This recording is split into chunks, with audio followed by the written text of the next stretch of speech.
Imagine being accused of SA by someone you trusted, losing your family, your support system, and nearly your entire future because of a lie. Then, after almost a decade of silence, they reach out, apologizing, asking for forgiveness, and wanting to rebuild the bond they destroyed. This isn't just about betrayal or heartbreak. It's about the strength it takes to face the wreckage and decide whether to forgive or walk away forever. What would you do if everything you lost suddenly came knocking on your door? My cousin accused me of SA, and my family cut me off for nearly 10 years. Now they're begging to come back into my life. Growing up, I was part of what I believed to be the most typical of typical households. My parents worked long hours, but they always found time to care for me and my 3 older sisters. While we were never exceptionally close as a family, we never had any significant issues either. The same went for my extended family. They lived a few hours away, but we would gather during summer holidays or Christmas, and we always got along well. As we grew older, naturally, we drifted apart as everyone pursued their own lives. Now, I'm 31. It was in 2014 when I was 22 and attending university that my life took a drastic turn. I received a phone call from my mother that completely upended everything. At first, I didn't even answer because I was gaming with friends. However, she called again immediately after the first call. In our family, if someone called twice in a row, it usually meant something serious had happened, like a death. When she called again, I excused myself and answered. On the other end, I heard chaos. People were arguing. As soon as my mom realized I had answered, she went into another room and closed the door. I asked what was going on and heard her crying. My memory of that conversation is a bit blurry. But what I recall is that she asked if I had something to confess regarding my cousin, E. E was on my mom's side, 7 years younger than me, and at the time she was 15. I hadn't seen E for several years. I simply said no and asked what this was about. My mom cried even harder and started accusing me of SA. She claimed that E had told my sister, who then told my mother and my aunt, that when E was 9 and I was 16, I had been in my room playing when E started feeling me under my clothes and kissing me. My mother screamed at me to say something, but I couldn't speak. It all seemed absurd to me. I thought it must be some terrible joke. The last thing I remember saying was that it wasn't true and that E was lying. But then my mom kept insisting, describing in detail where and how it supposedly happened, repeatedly asking me if I did it. I just screamed back that I hadn't. Each time, it ended with my mom putting me on speaker, and both my mom and dad telling me they didn't want anything to do with me and that I should never contact them again. Later that day, 2 of my sisters texted me, calling me disgusting before blocking me. It was a strange situation, but after that call, I went to take a long shower. To this day, I still don't know why I did that. After calming down, I started calling and texting everyone, including E, but no one answered. Those who hadn't blocked my number quickly did so. The only response I got was from my father, who texted me to stop contacting them and that they needed to heal. That was 9 years ago, and I haven't spoken to anyone in my family since that day. To say this experience messed me up is an understatement. I was living in a haze for weeks afterward and barely ate. This turmoil occurred right before I was supposed to defend my bachelor's thesis, adding to my stress. Fortunately, my co-writer noticed something was wrong and took control of the conversation, allowing me to handle the easier parts without him. Without his support, I'm sure I would have failed. Needless to say, no one attended my graduation, marking the beginning of the worst period of my life. The first year after the accusation, I lived in constant fear that the police would knock on my door to arrest me for SA. I couldn't secure any jobs, living off my savings instead. I drank excessively and started taking oxycodone. I became resentful and violent. The only reason I didn't hurt anyone was that no one was around. Once, a neighbor called the cops after I had smashed a glass, but I managed to convince the officers that I had just dropped it, and they left since there was no one else in my apartment. Instead of sleeping, I spent my nights planning how I could hurt E and ensure no one ever found out about my plans. I even contemplated how I could commit the very act she had accused me of, but in a much worse manner. I know I'm not proud of these thoughts, but they were consuming me. I landed my first real job in my field in late 2015, and things started to improve. I focused all my energy on my work, which provided a sense of normalcy. Recovery was a slow process, but I drank less and smiled more. I lived frugally and earned good money, so I treated myself to nice gifts for my birthdays: a VR headset, a motorcycle, Lego sets, and more. Last year, I moved out of my shabby apartment and bought a small house. Owning a garage and a garden to care for had always been a dream of mine, and achieving it boosted me even more. Despite these improvements, I still faced problems. I've been on antidepressants for the last few years. While they help, it's not in a happy way. They simply remove the dark thoughts and replace them with numbness. My trust in other people is nearly non-existent. I've tried dating, but I've only been on 2 dates with 2 different women. It's really hard to speak normally about my family when it comes down to it. What would I tell a potential partner if she asked about my family? Oh, they accused me of a heinous crime and we're not talking anymore, but I didn't do it. My field is very male-dominated, so the only woman I really speak to is my therapist, whom I like a lot. A few days ago, I received a text from my mother. It felt unreal, and I was scared to open it at first, so I stared at the notification for hours before finally opening it yesterday. A second text followed shortly after. Translated, they basically said, "Hi, it's been so long since we talked. We miss you and want to know how you're doing. Your sister's right about how your nieces and nephews are growing up. We love you and always will love you. We understand if you don't want to talk to us after what happened, but please listen." Last month, the subject of you was brought up at a family gathering. E was downplaying everything that had happened, and it got so awkward that she finally admitted that nothing happened and that she probably just dreamt it. We were all appalled by this. When we last spoke, we wanted to protect E and did the only thing we thought we could do. We know that's not excusing how you were treated. What E did was wrong, and we're all angry at her. We have called everyone who knew and told them the truth. We all want to speak with you, and your sisters want you to meet their families. Please write back if you can find it, and to forgive us. Love, Mom and Dad. So, that's my situation right now. I haven't answered, but they no doubt know I've seen the messages. Truth be told, I'm seething. So many old, shitty memories are stirring again. I don't want to forgive them, and I wouldn't trust myself to be in the same room as them right now. Part of me wants to call my family and unleash everything on them, to guilt them with everything I went through until they all hit their rock bottom. Then, I would dedicate my life to making my cousin's life as miserable as possible.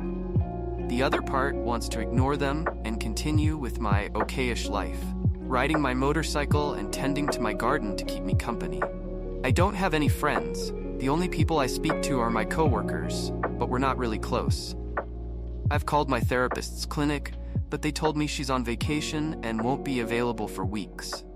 I don't want to talk to anyone else but her, so that leaves me with internet strangers. So please, where do I go from here?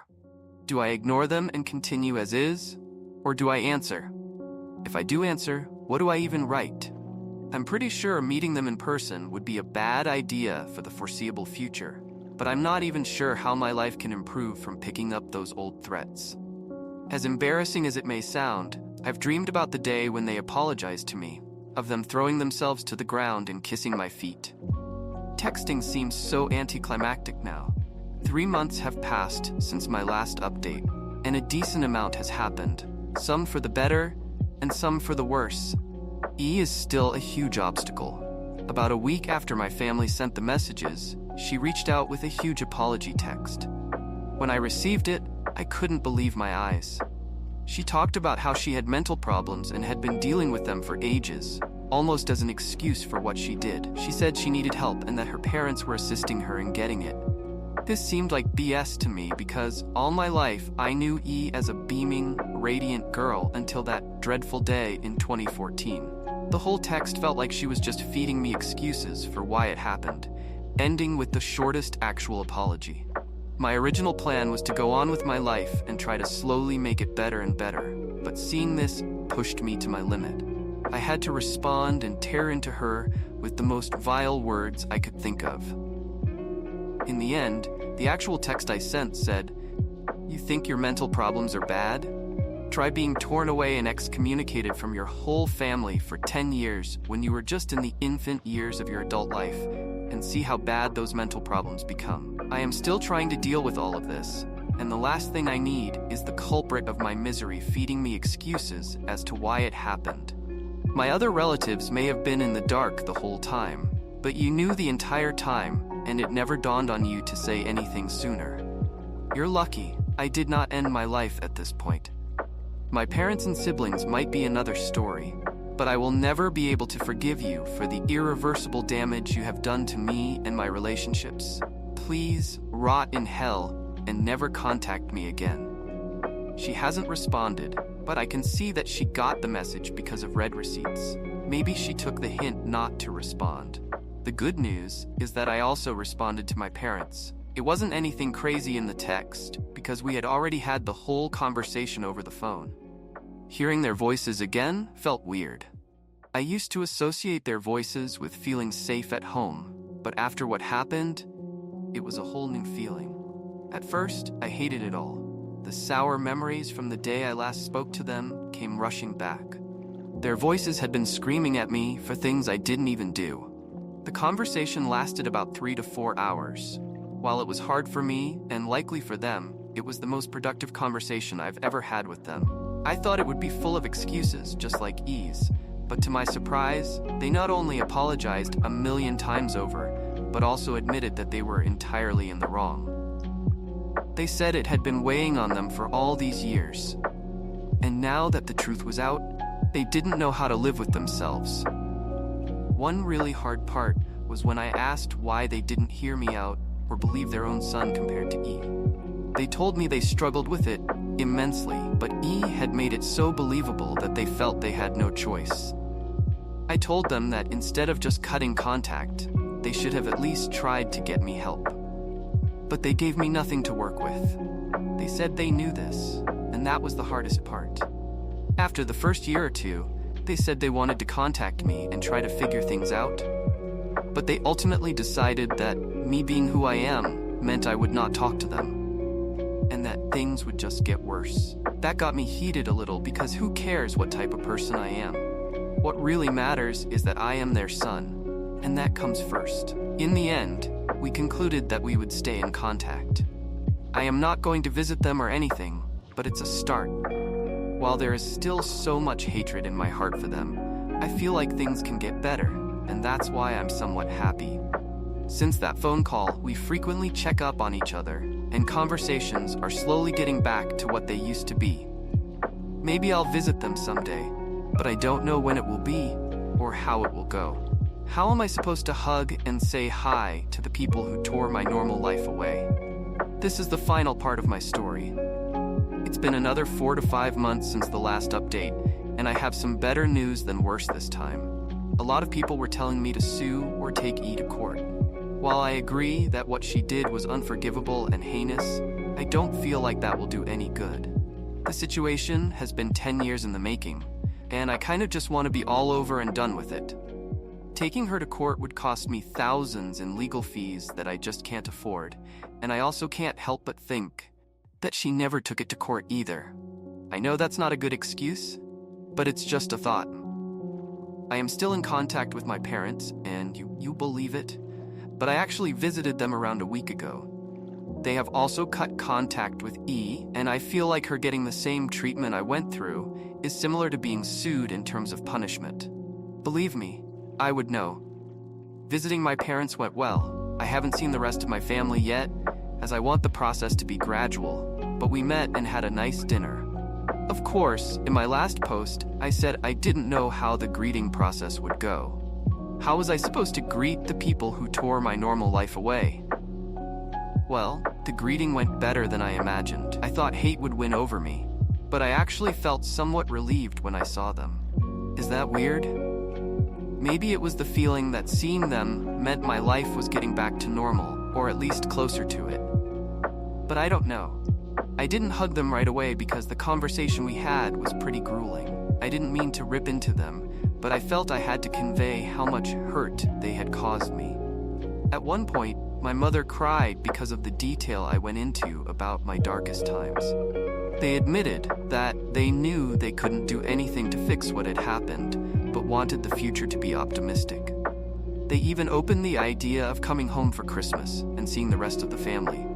I told them my plan about taking it slow and said I might be open to the idea. While I'm still conflicted, that feeling of hatred is slowly fading, and I am overall just feeling like a better person. I think the weight of the situation had pulled me down all those 10 years, and now that I'm free of judgment, it feels good. I have also started dating again and met a great girl that I am starting to slowly get serious with. Life is getting better. Who knows what will happen in the next 10 years after this, but for the first time in ages, I feel like things are going up. For all those reading, please use my story as an aid in dealing with your personal problems and grudges. Things do get better, even if you have to wait 10 years. This concludes my journey of being falsely accused by my cousin of SA and the subsequent estrangement from my family for nearly a decade. Now, as my family reaches out and starts to mend the broken relationships, I am cautiously optimistic about the future. Healing is a slow and painful process, but it is possible. Sharing this story is my way of letting others know that no matter how long the darkness persists, there is always hope for light. Trust is fragile, and betrayal leaves scars that even time can't erase. Sometimes forgiveness isn't about the people who hurt you. It's about freeing yourself from the weight of the past. But how do you forgive when the pain runs so deep? If you've ever faced something like this, share your thoughts below. Don't forget to like, subscribe, and let us know how you'd handle a situation as heartbreaking as this one.